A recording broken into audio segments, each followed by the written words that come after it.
जगत के कल्याण के लिए साधु बन गया। भिक्षा मांग करके स्टेशन में पड़ा है, कहीं कुटिया में पड़ा है, कहीं जंगल में पड़ा है, घर छोड़ करके।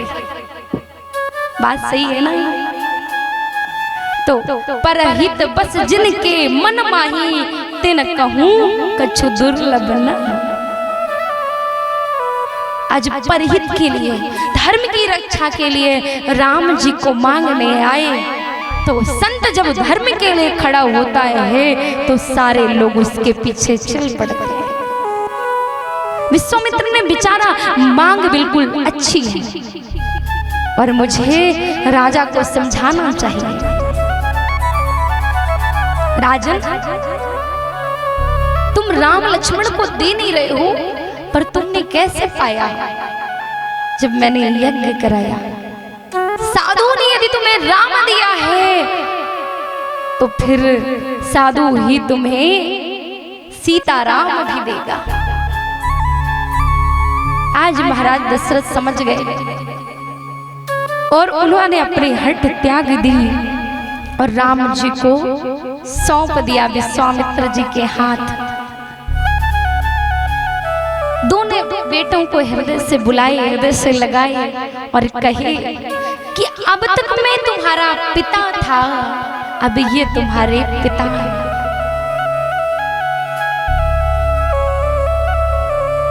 पिता शब्द क्यों कहे विश्वामित्र जी को? एक जिम्मेदारी दे दी है। अगर जिम्मेदारी नहीं देते तो विश्वामित्र जी को चिंता नहीं होती, लेकिन जब जिम्मेदारी पड़ जाती तो चिंता ज्यादा बढ़ जाती है ना? अच्छा एक बात बताओ, अभी देखो हमारी यजमान जी के ऊपर जिम्मेदारी है तो सबसे पहले आते हैं कि नहीं? और जिसमें नहीं है वो 3 बजे भी आएगा तो चलेगा, वो 5 बजे भी आएगा तो चलेगा, वो 6 बजे भी आएगा तो चलेगा, पर यजमान जी ही ना आए तो कथा कैसे प्रारंभ होगी? बात सही है ना? तो राम जी को दिए तो एक जिम्मेदारी भी दे दिए, क्या कि आज से आप इनके पिता हैं। अब विश्वामित्र जी को चिंता हुई कि मैं तो दुष्टों को मारने के लिए ले जा रहा हूं, यदि ये राम ब्रह्म नहीं हुए तो क्या होगा? मन में सशंकित है।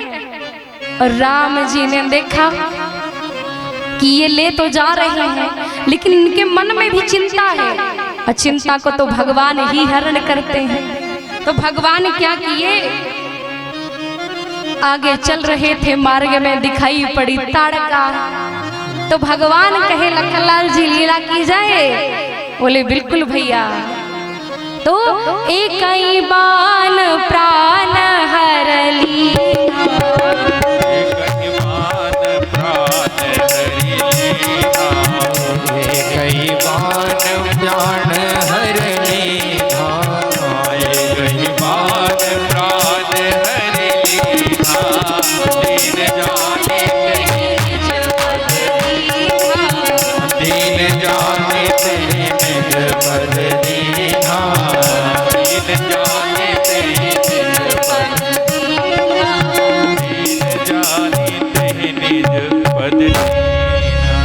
अच्छा एक बार ना हम आपको अपने जीवन का अनुभव बताते हैं। एक बार हम भदोही में राम कथा कर रहे थे और जैसे हमने ये चौपाई कही, हमें बहुत डर लगता है चौपाई कहने में, पर ये आ ही जाता है, एक बार जहाँ आता है वहाँ लीला होती है।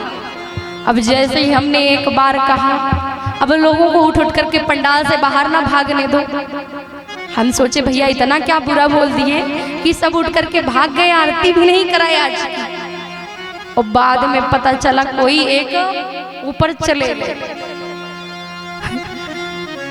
तो भगवान ना कभी कभी एक बार में ही सब कुछ कर देते हैं, जो जिस भाव से बैठा है उसका कल्याण कर देते हैं। तो बाद में पता चला कि वो 4 साल से कैंसर से पीड़ित थी। वो कथा सुनने नहीं आ सकते थे, उन्होंने अपने घर में ही माइक लगवा रखा था, जो लगे रहते ना 12 बज जाते हैं, वो लगा रखे थे। वो कथा सुनते रहे, भगवान से मृत्यु मांगते रहे। तो जैसे एक बाण निकला, अब वैसे ही शरीर छूट गया।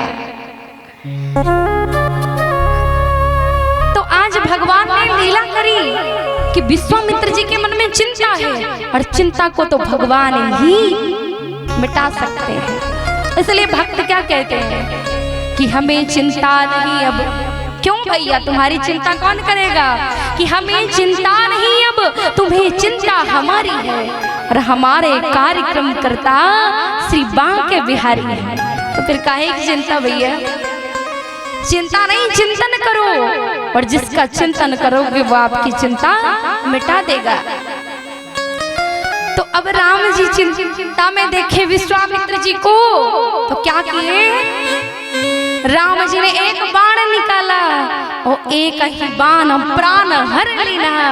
विश्वामित्र जी समझ गए, अरे ये साधारण नहीं है, ये जगत पिता जगदीश्वर है। और भगवान ने पहला वध किया। और पहला वध किसका किया? किसका किया? क्यों पहला वध भगवान ने किसका किया? पहली बार धनुष बाण उठाए और मार दिए ताड़का। एक कई बाण प्राण हर लीना, दीन जान तही निज पद दी। अच्छा, ताड़का का वध क्यों किए? बड़े बड़े असुर थे, तो सबसे पहले ताड़का का क्यों किए?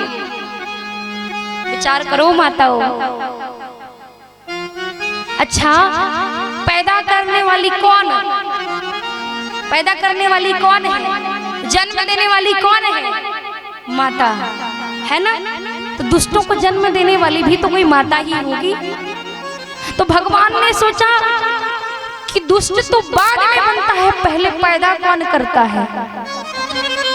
पैदा करने वाले को समाप्त करो ताकि दुष्ट पैदा ना हो।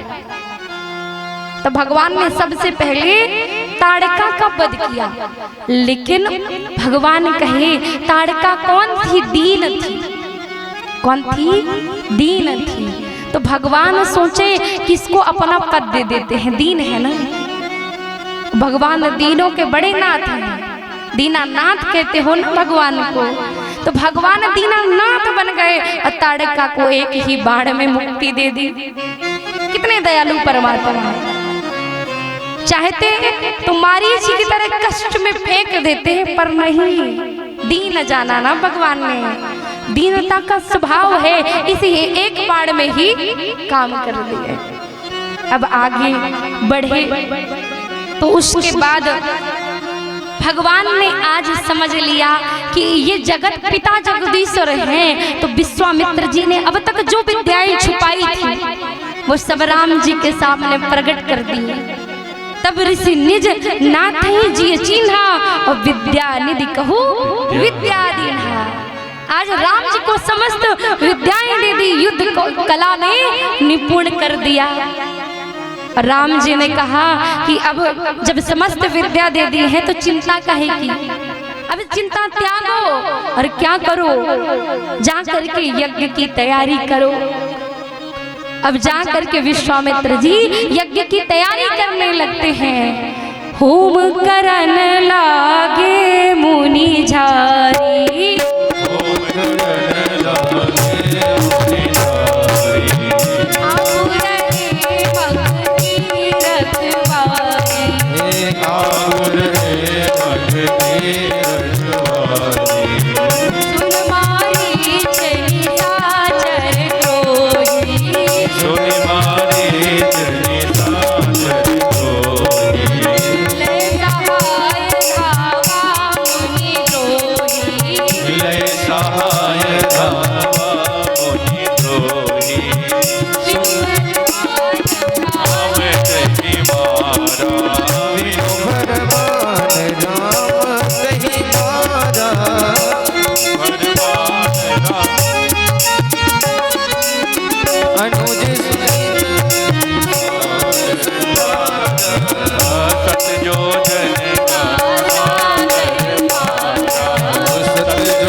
कि होम करन लागे मुनि झारी। आज विश्वामित्र जी यज्ञ करने लगे, वो आप रहे मख की रखवाली।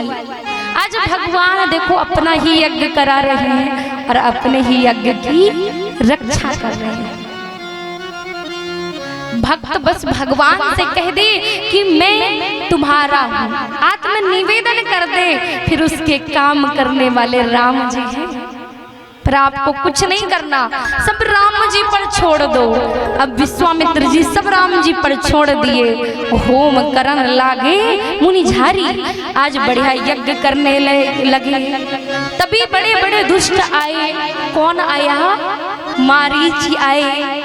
भगवान ने क्या किया? बिना फर के भगवान ने ऐसा बाण चलाया कि मारीच 7 योजन का सागर पारा। इतना दूर फेंक दिए कि मारीची जल्दी हिम्मत नहीं करेगा अब जाने। भगवान कहे, एक मैसेज दिए कि देखो एक बार मौका दे रहे हैं और दोबारा अगर गलती करे तो फिर छोड़ेंगे नहीं। तभी तो मारीची रावण से ज्ञान बता रहा था। बताया ना कि अरे वो राम जी हैं, वो ब्रह्म है, मैं नहीं करूंगा। तो बाद में रावण ने कहा मेरे हाथों मरोगे कि राम जी के? तो सोचा दुष्ट के हाथों से मरने से अच्छा है कि अच्छे व्यक्ति के हाथों मर जाओ। तो भगवान पहले समझाते हैं सजा दे करके, और बाद में फिर नहीं मानो तो फिर उद्धार भी कर देते हैं। उसके बाद आज भगवान ने पावक सर सुबाहु पुनि मारा, अनुज निशाचर कटक सखारा। आज भगवान ने सुबाहु का भी वध कर दिया, दुष्टों का वध किया, छोटे छोटे राक्षसों को अनुज सहित निपटा दिया और विश्वामित्र जी के यज्ञ को पूर्ण कर दिया। उसके बाद कुछ दिन भगवान विश्वामित्र जी के यहाँ रहे और विश्वामित्र जी के मन में आया कि राम जी को लाए हैं यज्ञ पूर्ण कराने। और यदि इनसे कहने लगे कि चलो तुम्हारा विवाह कराना है तो ये कहेंगे कि पिताजी से क्यों लेकर के आए थे, किस लिए लाए थे? यज्ञ के लिए लाए थे, विवाह कराने की जिम्मेदारी आपकी नहीं। तो विश्वामित्र जी क्या कहे, राघव जी आपने मेरा यज्ञ तो पूर्ण कर दिया पर एक यज्ञ और बाकी है। क्या कहे? एक यज्ञ और बाकी है, विवाह का नहीं कहे। राम जी तो सब जानते हैं, है ना? कौन क्या सोच करके आया है यहाँ? कितने लोग बैठे, भगवान सबके मन की जानते हैं। हम जाने और चाहे नहीं जाने, लेकिन वो सबकी मन की जानता है। तो राम जी तो मन की बात पढ़ लिए, लेकिन विश्वामित्र जी कहे राघव जी कि आपको हम एक और यज्ञ में ले जाना चाहते हैं। प्रभु कहे ठीक है, जैसी आपकी इच्छा। और भगवान को लेकर के चलने लगे। रास्ते में एक बड़ा ही सुनसान स्थान दिखाई पड़ा, इतना विरक्त स्थान दिखाई पड़ा कि भगवान को आज विश्वामित्र जी से पूछना पड़ा कि महाराज ये कौन सा स्थान है? इतना सुनसान, यहाँ खग मृग जंतु जीव कोई है ही नहीं, सब पलायन कर गए। जबकि हमने रास्ते में देखा हर जगह कलरव था पक्षियों का, सुंदर वातावरण था, पर यहाँ तो सिला पड़ी है, ये कौन है? तो आज गुरु जी कहे कि गौतम नारी श्राप बस उपल धरी देह धर धीर, चरण कमल रज चाहती कृपा करहु रघुवीर। क्या कहे कि गौतम नारी श्राप बस, ये कोई शिला नहीं है, ये गौतम की नारी अहिल्या है। और ब्रह्मा जी ने इतनी सुंदर नारी बनाया अहिल्या को कि इंद्र उनके पीछे पड़ गया। पर ब्रह्मा जी ने सोचा कि अहिल्या किसकी पत्नी होनी चाहिए, भोगी की या योगी की? किसकी पत्नी होना चाहिए? ब्रह्मा जी ने सोचा इंद्र तो इस पर बुरी दृष्टि डालकर बैठा है, इसलिए इंद्र को नहीं मिलना चाहिए, ये गौतम ऋषि को मिलना चाहिए, योगी। लेकिन इंद्र ने छलवश अहिल्या के साथ बुरा कर्म किया, लेकिन अहिल्या को भी श्राप मिल गया। और तब से गौतम ऋषि के श्राप से अहिल्या पाषाणवत बनी है, चरण कमल रज चाहती। हे रघुनाथ, ये आपके चरण कमल रज चाहती है। राम जी के दयालुता का स्वभाव देखिएगा। अब चरण कमल रज राम जी कैसे दे? चरण रखना पड़ेगा तभी तो चरण रज मिलेगी। पर राम जी सोचे ऋषि पत्नी है, और ऋषि पत्नी को एक क्षत्रिय के चरण छूना पड़ेगा, ये ठीक है क्या?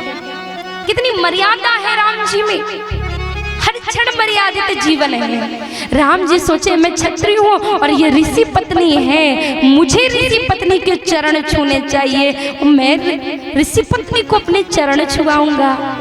लेकिन उद्धार कैसे हो? तो राम जी चरण उठाए और हवा चली तो राम जी का चरण रज कौशल्या जी के, अहिल्या जी के जो पाषाण था उसमें जा गिरा चरण रज, और कौशल्या परम सुंदरी बन करके प्रकट हो गई। बोले भक्त वत्सल भगवान की जय हो। तो आज राघव जी को एक नाम और मिला, क्या कहते हैं? रघुपति। रघुवंश में जन्म लिए हैं तो रघुपति तो बनेंगे ही। और मैया कौशल्या कहती है राघव। राम जी को क्या कहती हैं? राघव। तो रघुपति राघव, राजा राम। और आज विश्वामित्र जी ने एक नाम दिया, पतित पावन सीताराम, क्योंकि सीता जी से मिलाने ले जा रहे हैं, इसलिए अब ये सीता राम जी होंगे, लेकिन पहले बन गए पतित पावन। बताइए भगवान जैसा दयालुता का स्वभाव होगा? इसलिए कहिए भगवान से कि करुणा निधान रउआ जगत के दाता है। करुणा निधान रउआ जगत के दाता है।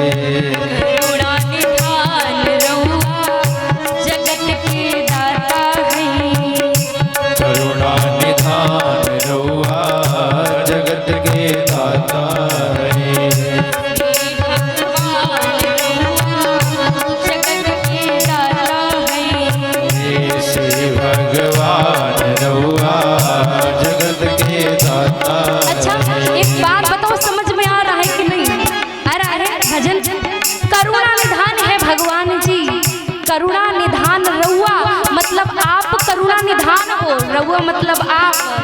तो गाइए, करुणा निधान रउआ जगत के दाता है। करुणा निधान रउआ जगत के दाता है। भगवान रउआ जगत के दाता है। श्री भगवान रउआ जगत के दाता है। करुणा निधान भगवान की जय हो। आप से पूरे पूरे हाथ उठाते हैं।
लेकिन भक्त के यहाँ गए 56 प्रकार के मेवे को छोड़ दिया और विदुर के घर गए।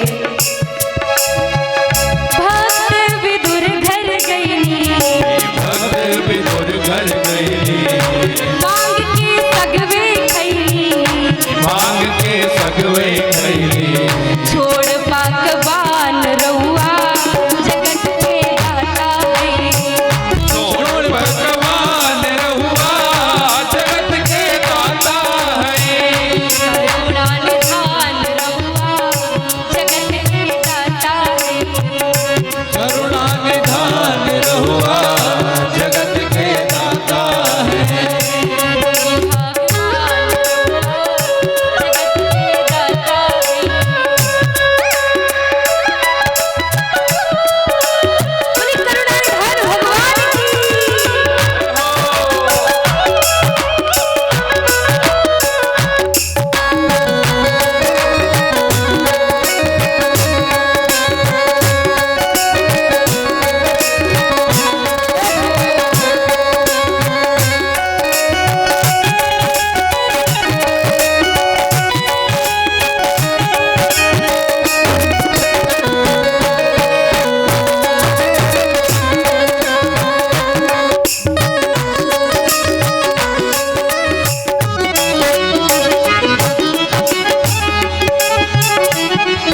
राह के मार देनी राह के मार देनी राह के मार देनी चाह के मार देनी गज के उबार देनी गज के उबार देनी राह के मार देनी ग्राह के मार देनी गज के उबार देनी गज के उबार देनी केवा समान रहुआ जगत के दाता है। सेवा समान रहुआ जगत के दाता है। भगवान रहुआ जगत के दाता है। भी भगवान रहुआ जगत के दाता है।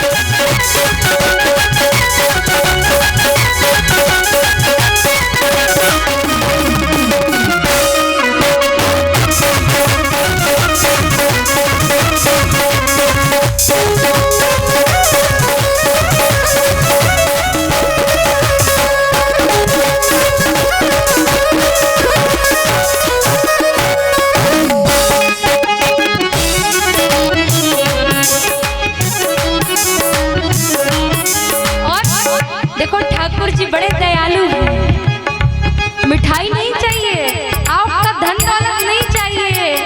राघव जी कैसी लीला किए।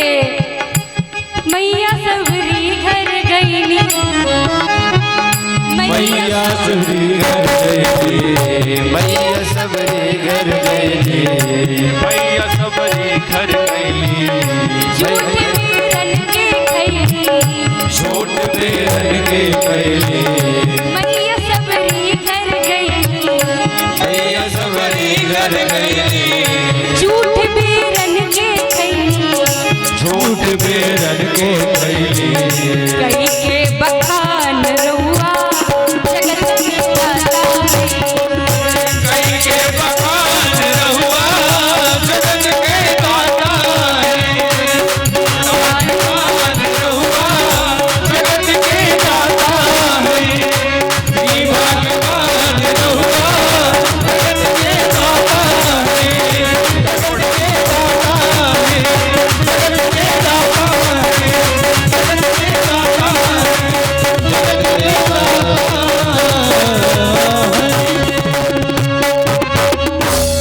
बोली करुणा निधान भगवान की। जय हो। अच्छा भगवान कितने दयालु है ना।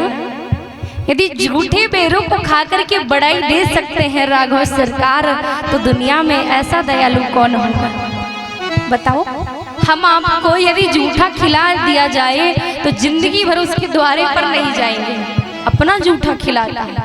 और राम जी कितने दयालु हैं, जूठे बेरों को खा लिए।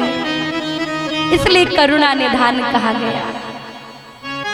और ऐसे करुणा निधान सरकार के द्वार पर कौन नहीं आना चाहेगा, आएंगे ना सब।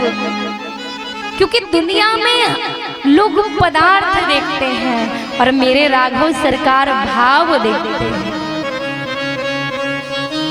नहीं तो भक्तों को कौन पूछता, भक्तों के पास है ही क्या। हाँ? राम जी के तो ऐसे ऐसे फक्कड़ भक्त हैं कि जिनके पास स्वयं की रोटी खाने को नहीं, पर ऐसे भक्तों को बढ़ाई देने वाला कौन है? एक सरकार है, बाकी दुनिया में उनको कोई नहीं जानता। बात सही है कि नहीं? गौतम नारी जो परसों से एक शिलालेख पर पड़ी है, उसको कौन पूछ रहा था?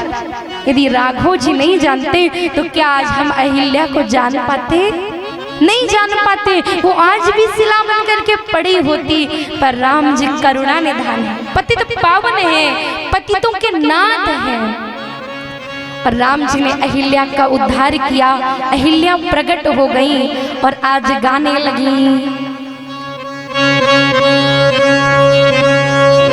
परसद पद पावन शोक न सावन प्रगट